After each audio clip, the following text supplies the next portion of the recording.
அடே கொய்யால இந்த குருமூர்த்தின்ற ஒருத்தர் இருக்காங்க. இந்த குருமூர்த்தி இருக்கான்ல, இந்த ஆளு ராம் மந்திர் தெஃப்ட் பத்தி எழுதுறான். ஒரு ஃபுல் ஹாஃப் பேஜ் ஆர்டிக்கல் ஃபுல்லா இருக்கு.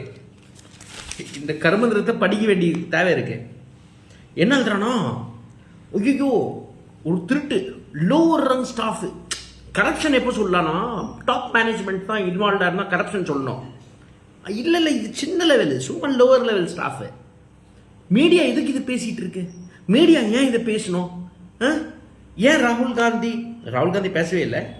ஏன் முதல்ல இந்த ராம் பக்த் இருந்தாங்கல்ல, அவங்களாம் ஏன் ராம் பக்த் இல்லாதவங்க ஏன் பேசணும்? காங்கிரஸ் ஏன் பேசணும்? ஒரு 11 மெம்பர் டெலிகேஷன் ஏன் அனுப்பணும்? சமாஜ்வாதி பார்ட்டி ஏன் பேசணும்? ஐயோ பேசுறாங்களேங்கிறான். நான் ஏஐ கிட்ட கேட்டேன் ட்ரஸ்ட் எப்படி வேலை செஞ்சதுன்ட்டு. ஏஐ சூப்பரா பதில் சொல்லிச்சு, ட்ரஸ்ட் சூப்பரா வேலை செய்யுது. வா வா வா, திருப்பி ராம் மந்திரிக்கே வந்துடலாம். திரும்ப அதே பேசுறான். திருப்பி மீடியா ஏன் பேசுது? டேய் மனுஷனாயா நீ மனுஷனாயான குருமூர்த்தி? அட, ராமர் கோயில்ல இது இன்னைக்கு நடந்த ஒரு தெஃப்ட் கிடையாது. 20 வருஷம் முன்னாடி இவங்க நாங்கள் கோயில் கட்ட போறோம் சொன்னதுல இருந்தே அன்னைக்கு ஒரு 2000 கோடி கலெக்ஷன் பண்ணாங்க.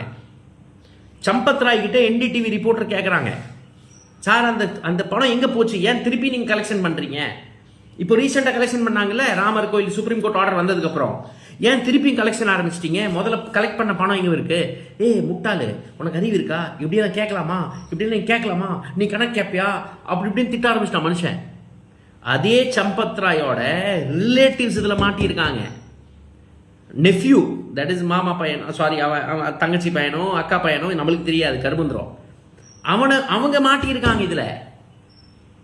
ஸோ அதனால குருமூர்த்தி டாப் தாண்டா இன்வால்வ் ஆயிருக்கு இதுல. என்னடா பைத்தியக்கார மாதிரி பேசுற நீ பாட்டுக்கு?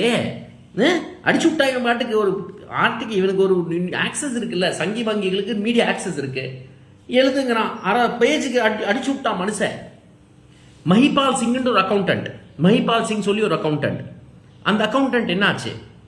அந்த அக்கௌண்டன்ட் 2021 சொன்னாரு, டொனேஷன்ல எல்லாம் திருடுறாங்க கவுனிங்க சொன்னதுக்கு வேலை விட்டே தூக்கிட்டாங்க. விசில் ப்ளோவர் வேலை விட்டு தூக்கிட்டாங்க. இந்த ஏதோ லைட்னிங் ஸ்பீட்ல போதும், லைட்னிங் ஸ்பீட்ல வேலை செஞ்சிருக்காங்களாம். ஒரு டைம் லைன் வேற போட்டிருக்கான். ஜூன் 4 வந்துச்சான், ஒரு கிளைம் வந்துச்சான், 2 லட்சம் கேஷ் பவுண்டா. ஜூன் 5ஆம் தேதி சம்பத் ராய் உடனே ஆர்டர் கொடுத்துட்டாராம். ஜூன் 7 உடனே வந்துட்டா. டிகால்ட்டி விடாதீங்கடா அப்பா சாமி. பாஸ், கோயில் பேர்ல கொள்ள அடிக்கிறது புதுசு கிடையாது. சங்கி வங்கி தான் பண்ணிட்டு இருக்காங்க. அதனால தான் கோயிலோட சொத்து அனைத்தும் கேட்கறாங்க. ஜாக்கிரதையா இருக்கு.